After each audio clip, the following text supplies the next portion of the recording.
Hi friends, I hope कि आप सब खैरियत से होंगे। आप कम वक्त में भी जिल्द को खूबसूरत और चमकदार बना सकते हैं। एक बड़ी चम्मच बेसन में आधा चम्मच नींबू का रस और थोड़ी सी हल्दी मिक्स करके पेस्ट बना लें।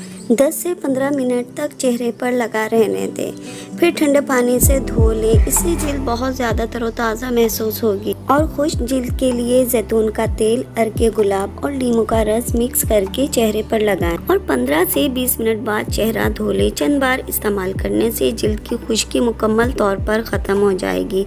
आपकी स्किन काफ़ी सॉफ्ट हो जाएगी और चेहरा ग्लास की तरह ग्लो करने लगेगा। रंगत निखारने के लिए असल शहद और बलाई बाहम मिलाकर चेहरे पर लगाएं।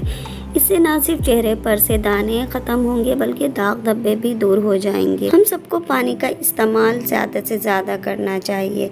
पानी के इस्तेमाल से काफ़ी बीमारियां दूर होती हैं और स्किन काफ़ी हद तक साफ़ होती है।